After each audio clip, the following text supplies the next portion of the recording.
Mesdames, Messieurs, quel plaisir de se retrouver ici sur ce plateau de Cité 21, Cité 21, 19e édition, ici à Dijon, à l'initiative de Côte d'Or Partenaires. Je vous rappelle, il y a la Caisse d'épargne, Enedis, la Chambre de commerce, GRDF et Orange. Et la Poste, voilà, et la Poste qui est présente depuis maintenant 10 ans, hein, c'est ça Kildine, 10 ans ici pour Cité 21. Alors justement, Kildine Bataille, on parle de la Poste qui agit pour le climat. La COP25 se termine à Madrid justement avec un objectif de neutralité carbone pour les pays et la France en particulier d'ici 2050. Comment la Poste participe à cet effort? Expliquez-moi, Kildine. Alors la Poste, d'abord, elle a la fierté des pionniers. C'est-à-dire que la Poste, ça fait 7 ans qu'elle développe une politique de neutralité carbone. La neutralité carbone intégrale de ses offres, en fait, sans surcoût pour nos clients. Et ça, c'est une fierté des postières et des postiers, et c'est un tour de force dans le domaine de la logistique qui est énergivore par nature. Comment vous parvenez à ça? Alors déjà, la politique de neutralité carbone fait partie intégrante de notre politique de responsabilité sociale et environnementale. Et nous mettons en place une démarche globale et volontaire de neutralité carbone depuis 7 ans, qui repose sur 4 piliers. Le premier pilier, c'est mesurer. Le second, créer. C'est plutôt créer, mesurer, réduire et compenser. Donc créer, ça veut dire quoi? Ça veut dire que nous créons des offres optimisées pour les collectivités, pour les entreprises, et Florence y reviendra dans quelques instants, pour réduire leur empreinte, leur empreinte carbone. Oui, alors justement, Florence, je vais terminer par les 3 piliers, bien sûr. Les 3 autres. Donc mesurer, nous mesurons l'ensemble de nos émissions de CO2 liées à nos activités, y compris celles de nos prestataires, c'est important. Et nous réduisons, donc nous mettons en œuvre des actions de réduction de notre impact carbone liées au transport, au bâtiment, à la conception de nos offres. Nous avons d'ailleurs à ce titre la première flotte de véhicules électriques au monde, c'est important de le rappeler. Et puis le dernier pilier, c'est la compensation, parce qu'il y a des émissions, qu'on ne peut pas, qui restent, voilà. Donc depuis mars 2012, nous compensons nos émissions de CO2. Alors via l'achat de crédit carbone, nous sommes le premier opérateur européen, premier acheteur en fait de crédit carbone sur le marché carbone volontaire. Nous sommes le numéro 1 en Europe de la compensation carbone volontaire, mais nous soutenons des projets à l'international. Bien évidemment, nous soutenons aussi des projets au niveau national. En France, nous soutenons une petite quinzaine de projets de reforestation, reboisement, et je ne désespère pas, je discutais hier avec la responsable de l'ONF, de pouvoir soutenir un projet de compensation carbone en Bourgogne-Franche-Comté. Nous rencontrons les acteurs actuellement, j'ai discuté avec eux beaucoup entre hier et aujourd'hui, sur ces sujets-là pour soutenir un projet en Bourgogne-Franche-Comté de compensation carbone. C'est très important pour le groupe La Poste. Nous avons aussi été à l'origine, nous avons été un acteur de poids dans la mise en place du label bas carbone français, labellisé par le ministère de l'écologie. Donc c'est une fierté, je le disais au début. Nous participons de cette manière à l'effort de neutralité carbone du pays. Alors justement, Florence Puig, quelles sont les solutions que la Poste peut proposer aux collectivités locales de la Côte d'Or? On en a plein, allons-y. Vous allez voir. Allez, on est là pendant 3 heures. C'est surtout parce que les collectivités ont d'énormes défis qui sont devant elles. Elles ont des défis qui leur sont imposés par les lois. La première, par exemple, la loi pour la transition énergétique de la croissance verte. Loi qui ensuite impose aux collectivités de décliner des projets territoriaux autour de ces engagements climatiques et énergétiques. Par exemple, comme les derniers, ce sont les contrats de transition écologique. Donc, pour aider les collectivités, nous avons développé une large gamme, toute une palette de solutions. On peut en citer quelques-unes? On va en citer, mais simplement dire que ça s'appuie aussi beaucoup sur le savoir-faire. C'est-à-dire qu'on a été un énorme laboratoire, on a pu tester des solutions qu'ensuite on commercialise au service des collectivités. Donc les 5 domaines sur lesquels nous intervenons, il y a 4 piliers, 5 domaines, on y va, on aime bien les chiffres. Donc première chose, on va aider à massifier la rénovation énergétique des logements. L'enjeu, c'est 500 000 logements rénovés par an. Aujourd'hui, on est plutôt sur on va dire une vitesse de 300 000. Donc, c'est vraiment l'accélération. Et là, le réseau de proximité de nos facteurs vont pouvoir fortement aider. Acteurs de confiance, ils vont détecter, aider et aller chercher les publics les plus précaires, donc les plus difficiles à toucher. On y reviendra tout à l'heure, je détaillerai un petit peu plus. Le deuxième sujet, deuxième domaine de la transition énergétique sur lequel nous intervenons, c'est la promotion de la performance énergétique des bâtiments tertiaires. Et là, c'est une solution que nous développons avec une filiale qui va permettre à la fois d'identifier les bâtiments, de mesurer, d'analyser les flux et ensuite d'agir sur les comportements. Donc, avec des tableaux de bord, mais ensuite vraiment de l'animation des habitants de ces sites tertiaires pour leur permettre de réduire la consommation. Troisième thème sur lequel nous pouvons intervenir, c'est la promotion, le transport propre et la mobilité durable. Là, nous avons une énorme flotte de véhicules, donc un savoir-faire sur la gestion de flotte.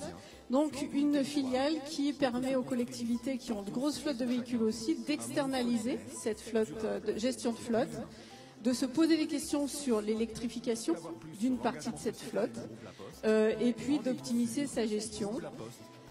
Toujours sur la mobilité durable, nous avons aussi une solution de vélo citoyen, c'est-à-dire de la location de vélos à assistance électrique en longue durée, ce qui a permis à la Poste notamment de remporter le marché de l'Île-de-France, qui n'est pas le plus petit marché, avec Transdev. Vélo et triporteur, hein, d'ailleurs. Vélo et triporteur, il y a un test en cours, en effet. Voilà. Et le quatrième thème sur lequel nous avons développé des solutions, c'est la collecte et le tri des déchets, notamment en économie circulaire. Là aussi, c'est un point sur lequel je reviendrai tout à l'heure. C'est promouvoir la récupération et le recyclage de papier de bureau usagé. Et puis le dernier point, c'est le financement des projets, ce qui va faire la suite avec Maximilien sous 2 formes. Du financement que Maximilien va détailler pour les collectivités dédiées à leurs projets, mais aussi du financement citoyen avec KissKissBankBank, qui est une des filiales de la Banque Postale et qui permet aux citoyens d'être embarqués dans cette transition et de financer aussi des projets. Bien voilà, vous avez fait la transition. Florence, on va retrouver Maximilien Veillas. Alors, les prêts verts. Alors oui, ce que je voulais dire, et je remercie Florence pour cette habile transition, c'est que la Banque Postale, on est d'abord la première banque financeuse, le premier financeur des collectivités locales. Et ça depuis maintenant 5 ans, on en est très fiers. C'est pour ça qu'on participe avec la Poste à tous ces congrès des maires, et on est très présents et très contents d'être là. Donc cet engagement auprès des collectivités locales, il passe aussi à travers effectivement des solutions financières particulières dédiées aux collectivités locales. Donc c'est ce qu'on appelle des prêts verts. Alors vous allez me dire c'est quoi les prêts verts, comment ça marche, etc. C'est très simple. À partir de 500 000 €, toute collectivité de France peut bénéficier d'un financement dit vert qui ferait l'objet plus tard d'un refinancement en obligations vertes. Et ces prêts verts, ils doivent financer des objets, des raisons, des projets particulièrement favorables à l'environnement. Donc concrètement, c'est quoi? C'est de l'eau, de l'assainissement, des projets qui touchent au transport, et notamment au transport doux, à toute la compétence GEMAPI, l'entretien des berges, l'entretien des rivières, l'entretien des ruisseaux. C'est tout ce qui touche aussi à l'entretien, notamment des bâtiments et de la rénovation énergétique. Donc tous ces projets peuvent faire l'objet d'un financement divers qui fait que, au sein de la collectivité locale, tout le monde est engagé, la direction financière, la direction des projets, la direction de l'immobilier, tout le monde s'engage en faveur de l'environnement. Maximilien, c'est quoi la différence entre un prêt et un prêt vert? Alors en fait, techniquement, ça ne change rien. C'est-à-dire que vous bénéficiez des mêmes conditions financières, d'une lisibilité de l'offre qui est la même. La seule chose dont vous bénéficiez, c'est d'avoir un label qui vous dit « Votre financement, il est vert, il est causé, il a un objet très précis qui est défini. » et donc vous pouvez le mettre en avant et en être fier, parce que ça veut dire que votre collectivité, elle s'engage pour le développement durable. Je précise à ce titre que les collectivités, vous le savez très bien, c'est le premier investisseur local. En termes d'emploi, en termes de projets, ce sont les premiers investisseurs. Donc c'est important. Ça devient un atout, en fait. C'est un atout. Donc aujourd'hui, la Banque Postale, elle accompagne à peu près, pour l'instant, sur ses prêts verts, une trentaine de collectivités sur un montant de 150 millions d'euros d'emprunt. Et on sent qu'il y a un attrait, il y a une demande de plus en plus forte. Donc on en est très fiers. On le partage, en tout cas, avec notre partenaire, la SFIL, Société de financement des investissements locaux, et c'est avec eux qu'on travaille sur ces prêts verts, et on en est très fiers. Ça, c'est le premier engagement qu'on prend. Le deuxième, c'est celui d'avoir une gamme, notamment avec notre filiale de gestion d'actifs LBPAM, d'avoir une gamme de placements qui est 100% investissement socialement responsable, 100% ISR. C'est aussi un label que les investisseurs connaissent bien, et qui dit que eh bien, quand vous avez un support de placement, quand vous investissez avec LBPAM, vous êtes sûr que votre investissement il est socialement responsable et que l'entreprise que vous allez accompagner, financer derrière, elle respecte un certain nombre de règles. Donc ça, c'est important pour nous. On voit bien la passerelle qu'il y a donc, avec la Poste et la Banque Postale, finalement. Mais, en fait, c'est notre principal actionnaire. On est une filiale à 100% du groupe La Poste. On en est très fiers. Et effectivement, vous l'avez dit, La Poste accompagne les collectivités à travers des services, notamment dans l'immobilier, à travers dans les transports. Nous, on est là en finance. Voilà, et on accompagne les collectivités et on en est très fiers. Alors, à la base de tout ça, il y a les facteurs, bien sûr. Alors, comment les facteurs peuvent-ils contribuer à cette transition écologique, énergétique des communes ? Les facteurs sont avant tout des personnes de confiance. Je crois que les Français ont encore fortement confiance dans le facteur. Et c'est là-dessus qu'on surfe en particulier, notamment sur la rénovation énergétique des logements. Une solution qui s'appelle Départ, qui a été prise par un certain nombre de collectivités dans notre région, comme le Grand Autunois Morvan ou l'espace communautaire Lons Agglomération, pour ne citer que. Le principe, c'est qu'on va aller cibler avec les collectivités des quartiers en particulier où on sait qu'on a des publics précaires, propriétaires occupants, qui vont parfois avoir des fins de mois difficiles. Ciblage. Ensuite, le facteur est envoyé au domicile de ces personnes-là. Il va poser un certain nombre de questions, s'assurer que les personnes sont bien dans la cible que l'on souhaite et aussi qu'elles souhaitent être accompagnées pour aller vers une rénovation énergétique de leur logement. Donc il s'assure de la volonté d'aller plus loin pour ensuite qu'un énergéticien de l'ANA, de Solia, vienne au domicile pour faire un diagnostic énergétique et proposer des scénarios d'évolution. Donc ça, c'est une solution qu'on a mis en place parce qu'on sait que le facteur est acteur de confiance et qu'en matière de transition écologique et énergétique et de rénovation de l'habitat, il y a énormément aujourd'hui d'arnaques. Donc attention, mais on aide aussi les collectivités à aller toucher au plus près des personnes qui sont difficiles à cerner. C'est-à-dire qu'aujourd'hui, on a touché jusqu'à présent un public de personnes averties qui sont allées vers les espaces info-énergie. Notre force, c'est d'aller chercher des publics qui sont plus difficiles à toucher et pourtant qui ont grandement besoin d'être aidés en matière de rénovation énergétique. Mais cela nécessite forcément de la formation des facteurs et les facteurs vont emmagasiner des nouveaux métiers. Finalement, un facteur va être facilitateur de proximité. C'est exactement ça. Un facteur aujourd'hui, c'est vraiment un messager pour la collectivité parce qu'il peut faire ce que l'on vient de décrire, c'est-à-dire aller vérifier, collecter de la donnée. Il va pouvoir être vraiment le porte-parole de la collectivité et c'est ce rôle-là qu'on souhaite accentuer dans les années à venir.